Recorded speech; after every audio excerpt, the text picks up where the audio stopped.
जय हिंद विद्यार्थी मित्रांनो, स्वागत आहे सर्वांचं आपल्या टिक्कर मराठी या युट्यूब चॅनलवर। तर मित्रांनो 100 डेज चॅलेंजची सिरीज आपण चालू केलेली आहे। आजचा आहे आपलं 36 नंबरचं सेशन। ठीक आहे, तर याच्यामध्ये आपण जे प्रश्न आधी विचारून झालेले आहेत म्हणजे जे PYQ आहेत आणि ज्या टॉपिकवर जास्त प्रश्न विचारलेले आहेत अशा टॉपिक मधल्या प्रश्नांचा समावेश आपण या सेशन मध्ये करत असतो। तर प्रत्येकाने हे सेशन जर रोजच्या रोज अटेंड केलं तर जास्तीत जास्त प्रश्नांची रिव्हिजन तुमची होऊ शकते आणि योग्य ट्रॅकने तुम्ही अभ्यास कराल अशी मी आशा करते। ठीक आहे, तर सगळ्यांनी हे जे काही लेक्चर चालू झालेलं आहे या लेक्चरची लिंक तुमच्या मित्रमैत्रिणींपर्यंत शेअर करायची आहे। त्याच्यानंतर आपण आपल्या पहिल्या प्रश्नाला चालू करणार आहोत। प्रत्येकाने लिंक शेअर करायची आहे। जिथे तुम्ही डिस्कशन करता तिथे लिंक शेअर करायची। मग तो आपला व्हॉट्सअपचा ग्रुप असेल, तुमचा इन्स्टाचा ग्रुप असेल, टेलिग्रामला असेल, जिथे कुठे तुम्ही डिस्कस करता ना अभ्यासाच्या बाबतीत तिथे लिंक शेअर करायची आहे। ग्रुप नसेल, पर्सनली तुम्ही अभ्यास डिस्कस करत असाल तर पर्सनली लिंक शेअर करा। काहीही करा पण लिंक शेअर मात्र करा, कारण त्यांचाही फायदा झाला पाहिजे, बरोबर ना। आणि पुढच्या प्रश्नाकडे जाण्याआधी आजच 4 वाजता म्हणजे अजून 1 तासाने मराठी व्याकरण म्हणजे आपलंच मॅरेथॉन होणार आहे इथेच याच चॅनलवर। 2 तास मॅरेथॉन आपलं चालणार आहे मराठी व्याकरणाचं। आजच 4 वाजता आहे। 2 तास विषय खल्लास म्हणजे 2 तासामध्ये 200 प्रश्नांचा मराठी व्याकरणाचा अभ्यास तुमचा कारागृह भरतीसाठी झालेला असेल। त्यामुळे जे विद्यार्थी मित्र कारागृह भरती देत आहेत त्यांनी हे लेक्चर, हे जे काही मॅरेथॉन आहे 4 वाजता आज चालू होईल, अटेंड करायचं आहे। याच्यामध्ये सगळ्या PYQचा समावेश आपण केलेला आहे या मॅरेथॉन मध्ये। ठीक आहे, चला सेशन शेअर केलं असेल, बरोबर ना, हुशार आहेत तसे तुम्ही। चलो, आज्ञाधारक म्हणतात याला। हो, पहिला प्रश्न, भिकाऱ्याला मी एक सदरा दिला शिवाय त्याला जेवू घातले, हे आपलं वाक्य आहे। भिकाऱ्याला मी एक सदरा दिला हे आपलं काय वाक्य आहे? तर हे आपलं पहिलं वाक्य आहे। ठीक आहे, हे झालं पहिलं वाक्य। त्याला जेवू घातले दुसरं वाक्य, जोडले शिवाय या अविकारी शब्दाने। तर या विधानातील उभयान्वय अव्ययाचा प्रकार ओळखा। उभयान्वय अव्ययाचा प्रकार आपल्याला ओळखायचा आहे। विकल्प बोधक, परिणाम बोधक, स्वरूप बोधक, समुच्चय बोधक। आता शिवाय म्हणजे अजून कोणते शब्द याच्या जोडीला आहेत? आणि, व, अन, आणखी, शिवाय, नी हे शब्द काय करतात? ऍडिशनल अर्थ घेतात, दोन शब्दांचं एकत्रीकरण करतात, मिलाफ घडवून आणतात किंवा अर्थांची बेरीज करतात। मग ते कशामध्ये येतं? आपल्या समुच्चय बोधक प्रधानत्व सूचक उभयान्वय अव्ययामध्ये येतं। त्यामुळे आपला पर्याय कोणता योग्य? पर्याय चौथा योग्य। पुढचा प्रश्न बघण्याच्या आधी 15 डिसेंबर पर्यंत टिक्कर मराठीने मेहनत करून 3 करोड व्ह्यूवरशिप कमावलेली आहे। तर यात तुमचाही तेवढाच सहभाग आहे जेवढा आमचा आहे। त्यामुळे आमचंही अभिनंदन, तुमचंही अभिनंदन। आम्ही तुम्हाला मदत करतोय, तुम्ही आम्हाला मदत करा, बरोबर ना। ठीक आहे, चला, शिक्षक विद्यार्थ्यांना प्रश्न विचारतात या वाक्यातील क्रियापदाचा प्रकार आपल्याला ओळखायचा आहे। काय असेल क्रियापदाचा प्रकार? शक्य क्रियापद, साधित क्रियापद, संयुक्त क्रियापद, द्विकर्मक क्रियापद। शिक्षक विद्यार्थ्यांना प्रश्न विचारतात, कोणत्या पद्धतीचं क्रियापद याच्यामध्ये आहे?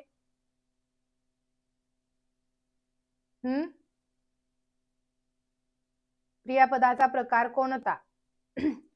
विचारणारे कोण? शिक्षक। शिक्षक झाला कर्ता, विचारला तो काय? प्रश्न। प्रश्न झालं कर्म, पण कोणतं कर्म आहे रे? प्रत्यक्ष कर्म। कोणाला प्रश्न विचारला? हे दुसरं कर्म, विद्यार्थ्यांना। हे काय झालं मग आपलं? अप्रत्यक्ष कर्म। एकाच वाक्यामध्ये 2-2 कर्म आलेली आहेत म्हणून याला आपण म्हणतो द्विकर्मक क्रियापद। पर्याय 4 योग्य। प्रत्येकाने व्यवस्थित उत्तर द्यायचं आहे। पुढचा प्रश्न बघण्याच्या आधी टिक्कर मराठीचा 2023चा रिझल्ट आहे 260 प्लस विद्यार्थी मित्रांचा। जे नवीन आहे त्यांना माहिती नसेल त्यांच्यासाठी आपण हे रोज रोज घेतो। तुम्हाला माहिती, तुम्हाला बोर होतंय रोज ऐकून ऐकून, पण जे नवीन विद्यार्थी मित्र जॉईन होतात त्यांनाही माहिती असायला हवं की टिक्कर मराठीवर ट्रस्ट ठेवावा की नाही ठेवावा। तर हा आकडा तुम्हाला सांगून जातोय की तुम्ही अगदी योग्य प्लॅटफॉर्मवर आलेला आहात। ठीक आहे, द्विगु समास पुढीलपैकी कोणत्या समासाचा उपप्रकार म्हणून ओळखला जातो? द्विगु समास हा कोणाचा उपप्रकार आहे बरं? बहुव्रीही समासाचा आहे, अव्ययीभाव समास, इतरेतर द्वंद्व की कर्मधारय? तर द्विगु समास कोणाचा आहे उपप्रकार? द्विगु समास याचंच दुसरं नाव आहे संख्यापूर्व समास. संख्यापूर्व समास म्हणजेच काय, तर ज्याचं पहिलं पद संख्या असतं त्याला म्हणतात संख्यापूर्व समास. ठीक आहे. हा कोणाचा उपप्रकार आहे, कर्मधारयचा. आणि हे कोणत्या मुख्य प्रकारात येतं माहितीये, कारण कर्मधारय तर मुख्य प्रकारामध्ये नाहीये. मग कोणाच्या याच्यामध्ये येतं, तर तत्पुरुषचा प्रकार आहे कर्मधारय उपप्रकार. कर्मधारयचा उपप्रकार द्विगु आहे, लक्षात घ्या. पर्याय 4 योग्य. पुढचा प्रश्न बघण्याच्या आधी 100 डेज चॅलेंज आपण चालू केलेला आहे. यासाठी तुम्ही जास्तीत जास्त विद्यार्थी मित्रांपर्यंत आपले सेशन, आपला चॅनल शेअर करत जायचंय. अर्धी रक्कम, पाव, हिस्सा, पाव, माप ही संख्यावाचक जी विशेषणं आहेत कोणत्या उपप्रकारामध्ये येतात. ठीक आहे. अर्धी रक्कम म्हणजे 1/2, पाव हिस्सा म्हणजे, आता मी गणित शिकवत नाही, बरोबर आहे का सांगा बरं. हा, पाव माप, माप हिस्सा रक्कम. नाम आहेत, नामाबद्दल विशेष माहिती संख्येच्या स्वरूपात सांगितलेली आहे. पण कोणती संख्या आहे, पूर्णांक सूचक, सूचक म्हणजे वाचक, पूर्णांक वाचक, अपूर्णांक वाचक, अनिश्चित की साकल्य. साकल्य म्हणजे सर्वच्या सर्वचा बोध होतो.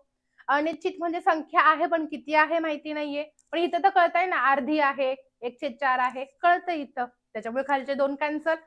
पूर्ण का अपूर्ण, पूर्ण संख्येचा जर बोध झाला तर पूर्णांक वाचक, अर्धवट संख्येचा बोध झाला म्हणजे अपूर्ण संख्येचा बोध झाला तर अपूर्णांक वाचक. ठीक आहे. गणनावाचकचे प्रकार आहेत पूर्णांक, अपूर्णांक आणि साकल्य. लक्षात घ्या. डिटेलमध्ये शिकायचं असेल मार्गदर्शनाखाली तुम्हाला यावंच लागेल, तरच डिटेलमध्ये सगळ्या गोष्टी इथं शिकता येईल.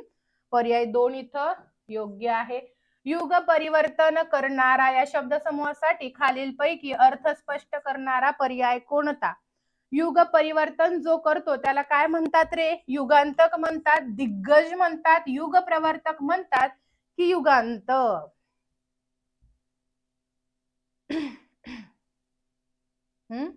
युग परिवर्तन करणारा. सगळ्यांनी बरोबर उत्तर द्यायचंय. असं नाहीये की मॅडम आमचे चार्ट वाचत नाहीये, आम्हाला गुड आफ्टरनून करत नाही, आमचं नाव घेत नाहीये म्हणून आम्ही उत्तर देणार नाही किंवा लेक्चरच बघणार नाही. तुमचा लॉस आहे लेक्चर नाही बघितलं तर.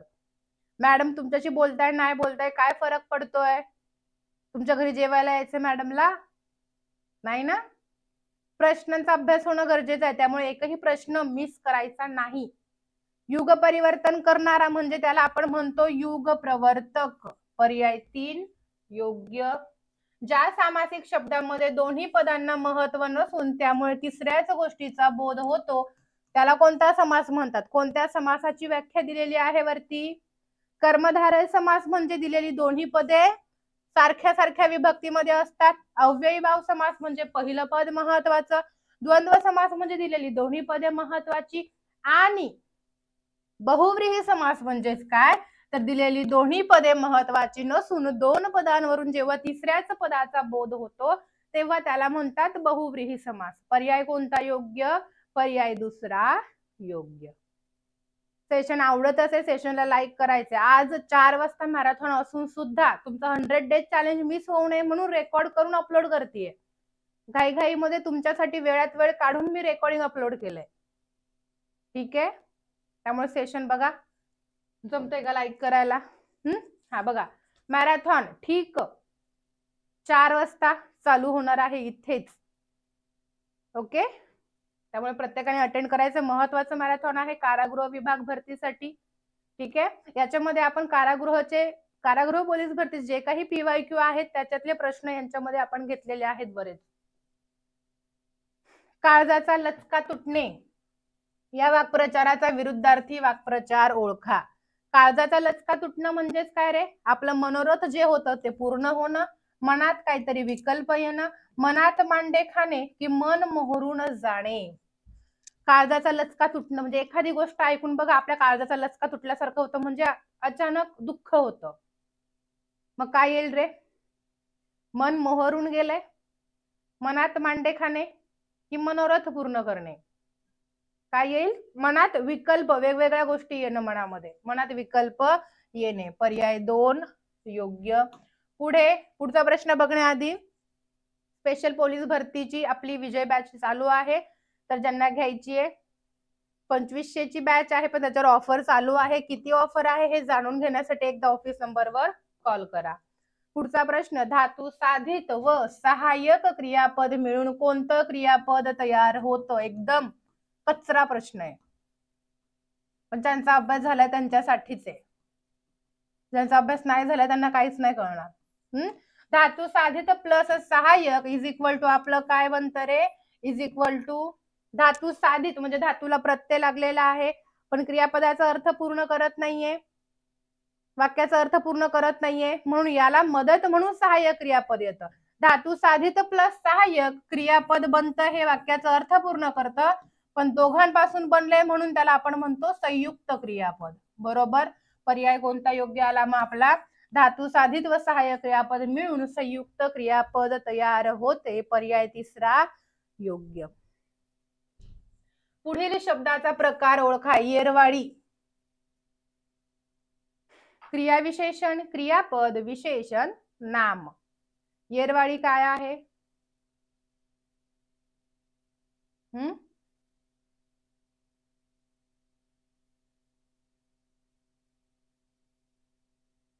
येरवाडी, तो येरवाडी यायला हवा होता. क्रियेबद्दल विशेष माहिती, क्रिया विशेषण आहे. पर्याय कोणता योग्य? पर्याय पहिला योग्य. मी पेपर वाचला असेन या वाक्याचा काळ कोणता? पूर्ण भविष्यकाळ, अपूर्ण भविष्यकाळ, रीती भविष्यकाळ, साधा भविष्यकाळ. पेपर वाचला असेन म्हणजेच काय रे? आता असेन म्हणजे भविष्यकाळ आणि वाचला म्हणजे पूर्ण झाली आहे क्रिया. कधी? असेन म्हणजे भविष्यकाळात. पूर्ण भविष्यकाळ कुठे आहे? पर्याय पहिल्याच मध्ये आहे. बरोबर ना? वाचला असेल म्हणजे भविष्यात पेपर वाचण्याची क्रिया माझी पूर्ण झाल्याचा बोध होतो इथे. पर्याय पहिला योग्य. पुढे, आई वडील आणि गुरुजन यांचा आदर करावा या वाक्याचा प्रकार आपल्याला ओळखायचा आहे. आई वडील आणि गुरुजन यांचा आदर करावा कोणत्या प्रकारामध्ये येईल वाक्य? मिश्र वाक्य, संयुक्त वाक्य, केवल वाक्य, यापैकी नाही.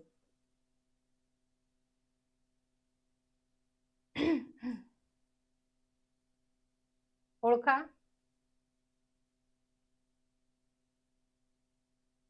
बघा, आई वडील आणि गुरुजन यांचा आदर करावा ही काय आहे रे आपली? आता तुम्ही म्हणाल मॅडम आणि आहे ना, आणि व अन आणखी शिवाय समुचय बोधकने जोडलेलं वाक्य संयुक्त वाक्य, पण येणार नाही.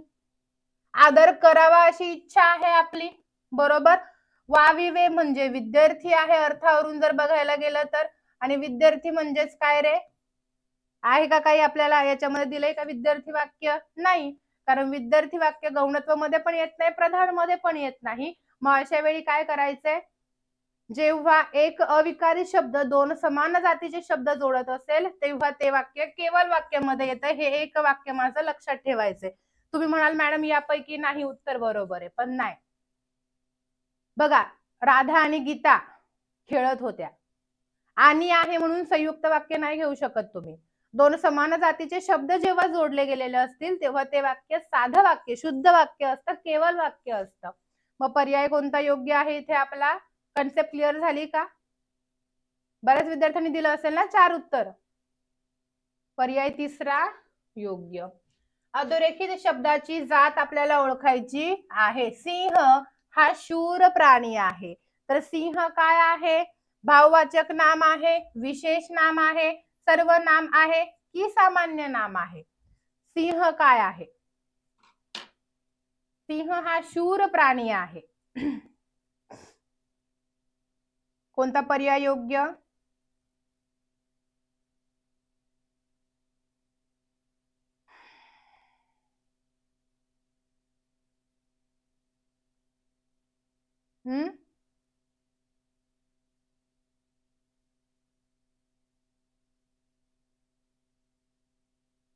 बघा, आता सिंह हा शूर प्राणी आहे म्हणजे प्राणी इथं मुळात नाम दिलेलं आहे, सामान्य नाम. कसा प्राणी? शूर प्राणी. नामाबद्दल विशेष माहिती, शूर झालं हे आपलं विशेषण आहे, झालं क्रियापद. आता राहिलं फक्त सिंह. तर सिंह हे काय आहे रे?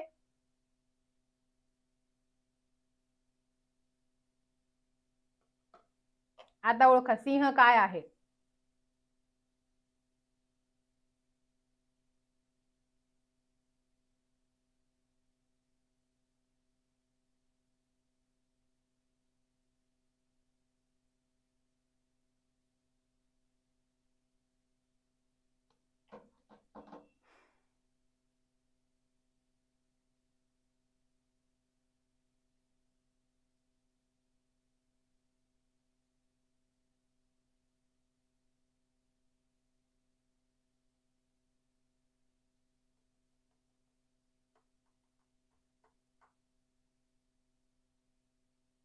काय येईल बरोबर.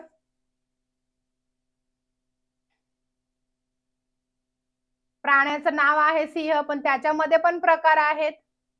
ठीक आहे, वाघावर पण परीक्षेत प्रश्न याच्या आधी विचारला गेलेला आहे. तर सिंह तसं बघायला गेलं तर विशेष नाम वाटते, पण ती एक जात आहे प्राण्याची.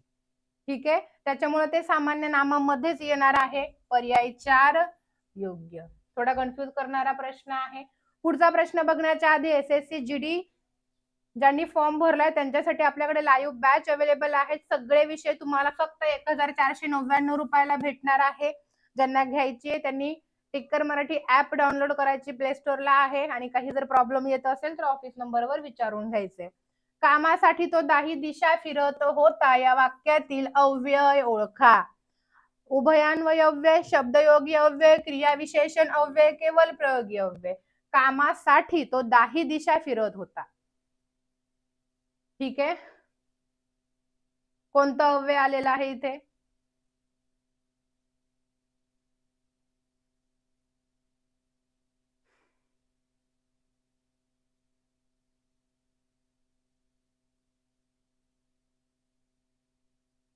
आता बघा, दोन वाक्य जोडणारा अविकारी शब्द आहे का, नाहीये. कुठला उद्गारवाचक शब्द आहे का, नाही. आता फक्त क्रियाविशेषण की शब्दयोगी अव्यय. क्रियाविशेषण की शब्दयोगी अव्यय. कामासाठी जर हे अधोरेखित घेतलं असेल तर नामाला जोडून क्रियाविशेषण आलेलं आहे, शब्दयोगी अव्यय बनेल. पण कसा फिरत होता क्रियेबद्दल विशेष माहिती सांगितली, दाही दिशा, तर त्याला अधोरेखित असेल तर क्रियाविशेषण बरोबर येईल. त्यामुळे परीक्षेत बघायचे कोणाला अधोरेखित केलेलं आहे ते. आपण कामासाठी घेतलं म्हणून शब्दयोगी अव्यय उत्तर दिलं. पर्याय दुसरा योग्य. सर्व काही तुझ्या मनाप्रमाणे घडत जाईल या वाक्यातील काळ ओळखा. सर्व काही तुझ्या मनाप्रमाणे घडत जाईल. साधा भूतकाळ, रीती भविष्यकाळ, साधा भविष्यकाळ, अपूर्ण भविष्यकाळ. घडत जाईल म्हणजे रे भविष्यामध्ये ही क्रिया रोज रोज घडणार आहे, म्हणजे रीती भविष्यकाळ. रोज रोज म्हणजे रीत किंवा पद्धत आपल्याला कळते. पर्याय दुसरा योग्य. खालील शब्दांपैकी एक शब्द उपसर्ग घटित नाही तर तो नसलेला उपसर्ग घटित शब्द आपल्याला ओळखायचा आहे. म्हणजे 3 शब्द मूळ शब्दाच्या पूर्वी शब्द लागून तयार झालेला असेल आणि एक फक्त वेगळा आहे. पराभव, संस्कार, निकोप, जनक.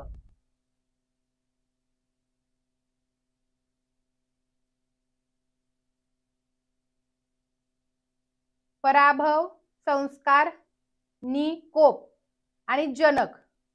तर आता याच्यामध्ये मूळ शब्दाच्या पूर्वी कुठे शब्द लागलेला नाहीये, तर नक जनक असं आहे का, नाही. जन, जनक, तर प्रत्यय लागून शब्द तयार झालेला आहे.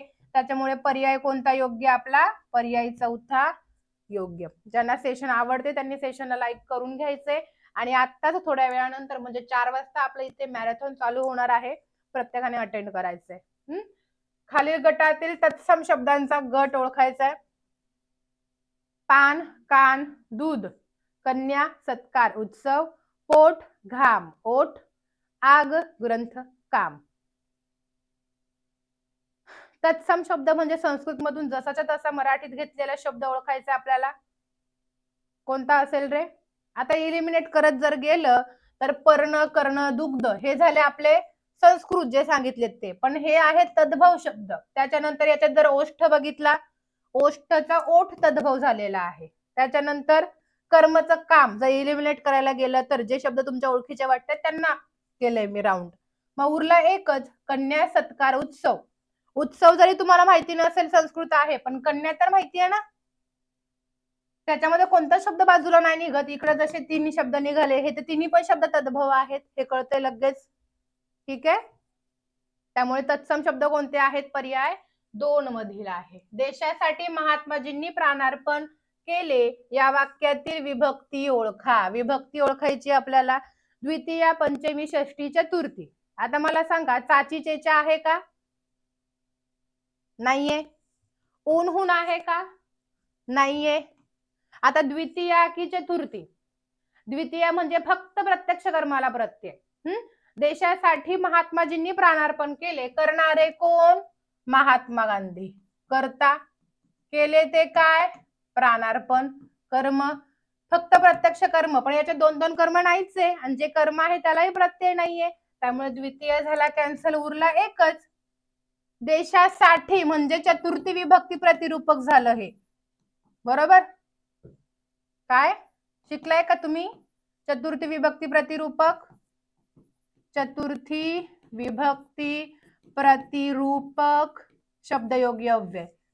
ठीक आहे, मग उत्तर कोणतं बरोबर आपलं? चतुर्थी. पर्याय 4 योग्य. पुढचा प्रश्न बघण्याच्या आधी ज्यांनी SSC चा फॉर्म भरलाय, ऑनलाईन बॅच तर आहेच आपल्याकडे, पण मॉक टेस्ट सुद्धा आहेत. ऑनलाईन सराव प्रश्नपत्रिका संच 10 रुपयाला 10 टेस्ट तुम्हाला इथं भेटतायत.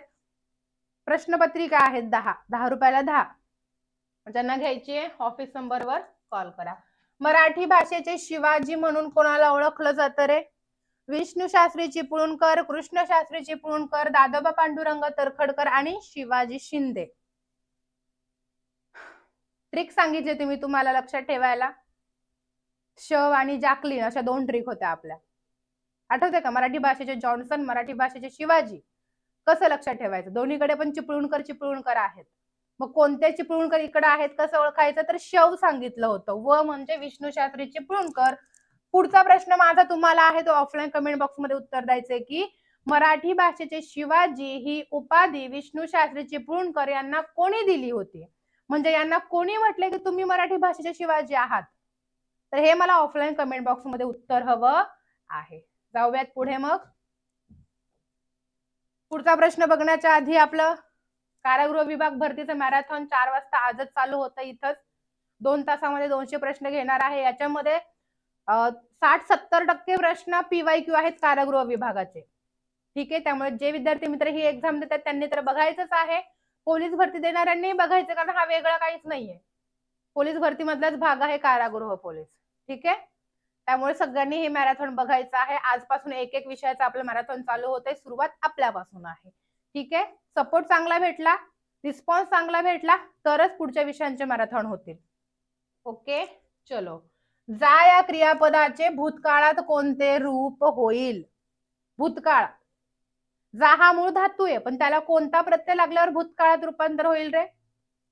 वर्तमान काळ तातो तिते, भूतकाळ लालो लिले, भविष्यकाळ इल. जा इल, भविष्यकाळ जा तो, वर्तमान काळ, आणि गेला भूतकाळ. मग पर्याय कोणता योग्य आला? पर्याय 3 योग्य. पुढे, देवाचे अस्तित्व आहे असं मानणारा शब्दसमूहाबद्दल एक शब्द. ज्याला देवाचं अस्तित्व मान्य आहे. तुम्हाला आहे का मान्य? नाही ना? आहे का? देव आहे असं वाटतंय का? बोला. वाटतंय. देवावर भरोसा ठेवण्याशिवाय तुमच्याकडे दुसरा कोणताच पर्याय नाहीये. कारण तुमच्या मेहनतीला फळ जर कोणी देत असेल तर ते आहे देव. बरोबर? देवाचे अस्तित्व आहे असं मानणारा त्याला बोलतात नास्तिक का आस्तिक?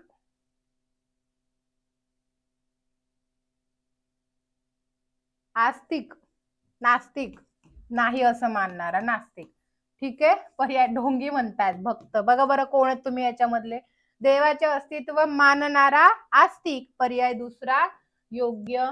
चंद्र या शब्दाचा समानार्थी असलेला अचूक पर्याय कोणता? अचूक म्हणजे बरोबर पर्याय आपल्याला निवडायचा आहे. ज्योत्स्ना, क्षीर, कौमुदी, चंद्रिका, इंदू, शशी, आदित्य, सविता.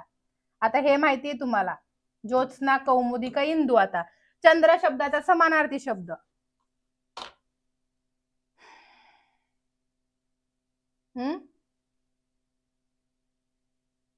कोणता पर्याय योग्य? इलिमिनेट करायला शिकायचं अशा वेळी.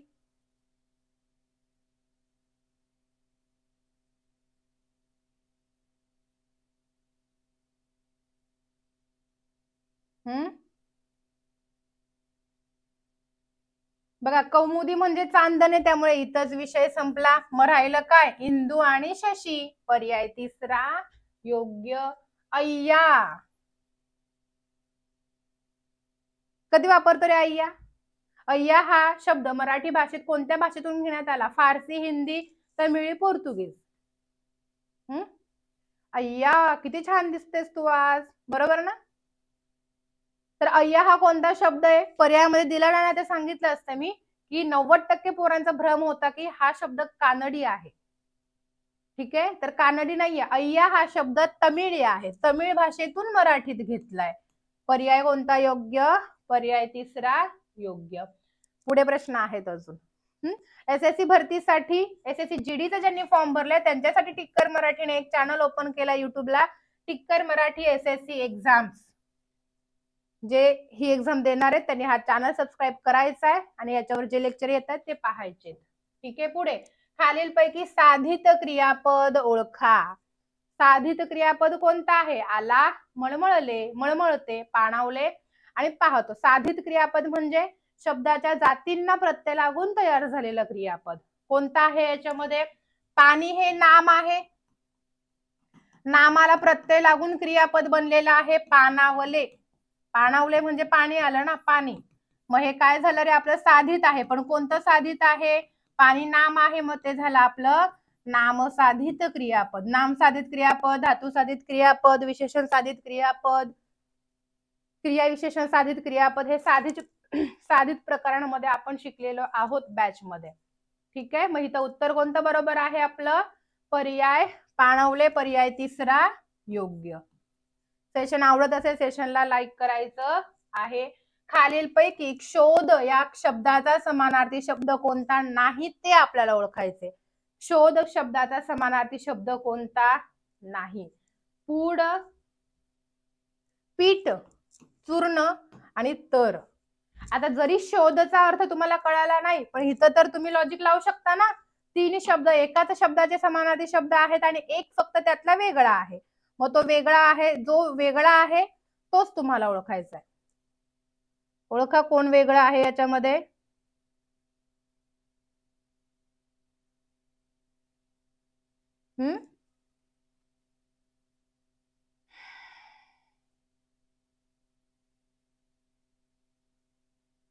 शोध म्हणजे चूर्ण करणं.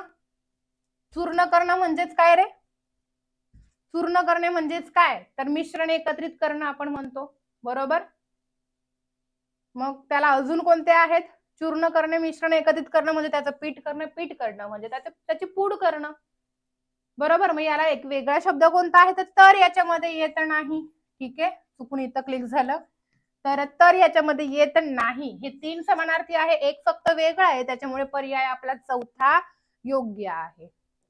ठीक आहे, पुढचा प्रश्न. न्यूनता या शब्दाचा विरुद्धार्थी शब्द ओळखायचा. आता न्यूनता बोधक, प्रधानत्व सूचक, उभयान्वयी अव्ययामध्ये आपण शिकलेलो आहोत की न्यूनत्व म्हणजे एखाद्या गोष्टीची कमतरता, कमीपणा. मग याला विरुद्धार्थी काय येईल रे? कमीपणाला विरुद्धार्थी शब्द काय येईल? कमतरता, उणीव, कसर आणि अहंता. आता कमतरता म्हणजेच कमीपणा, उणीव म्हणजेच कमीपणा जाणवतो आणि कसर म्हणजे सुद्धा कमीपणा. मग राहिला एकच शब्द. बघा, अशा वेळी लॉजिकली प्रश्न सुटतात, पर्यायावरूनच प्रश्न सुटतात, त्यामुळे घोकंपट्टी अजिबात करायची नाहीये. पर्याय चौथा योग्य. तर हे होते आपले आजचे प्रश्न. टिक्कर मराठी ऍप आणि टेलिग्राम चॅनल दोन्ही महत्वाचं आहे अभ्यासासाठी. ठीक आहे, तर इथे थांबूया आणि थोड्याच वेळामध्ये अर्ध्या तासामध्ये आपलं लेक्चर चालू होईल. म्हणजे 4 वाजता आपलं लेक्चर चालू होईल. प्रत्येकाने पाहायचे. कारागृह विभाग भरतीसाठी आपलं मराठी व्याकरणाचं मॅरेथॉन आहे. आजपासून प्रत्येक विषयाचं मॅरेथॉन आपण चालू करतोय, पण जसा रिस्पॉन्स भेटेल तसे मॅरेथॉन होतील. ओके, तर 2 तास विषय खल्लास म्हणजे 2 तासामध्ये 200 प्रश्न मराठी व्याकरणाचे मी फाड म्हणजे फास्ट मध्ये घेणार आहे. फास्ट मध्ये घेणार म्हणजे फक्त प्रश्न उत्तर असं नाही, तर तुम्हाला समजेल अशा पद्धतीने फास्ट मध्ये स्पष्टीकरण मी देणार आहे. तुमचा अभ्यास जर हे मॅरेथॉन बघितलं तर होऊ शकतो, कारण तुमच्यावर डिपेंड आहे की तुम्ही आधी किती अभ्यास केलाय. फक्तच मॅरेथॉन बघून फायदा नाही जर काय बेसिक कन्सेप्ट क्लिअर नसतील तर. रिव्हिजन साठी गरजेचं आहे. कारागृह विभाग भरती ज्यांनी फॉर्म भरलाय नाही भरलाय महत्वाचं आहे. मराठी व्याकरण कुठेही जात चेंज होत नाही. ठीक आहे, तर थांबू आज आपण इथे. उद्या पुन्हा भेटूया. तोपर्यंत असेच आपले नवनवीन व्हिडिओ पाहण्यासाठी टिक्कर मराठी या युट्यूब चॅनलला लाईक शेअर सबस्क्राईब जरूर करा. नोटिफिकेशन येण्यासाठी बेल आयकॉनवर क्लिक करा. Bye bye, take care, wish all the best. जय हिंद.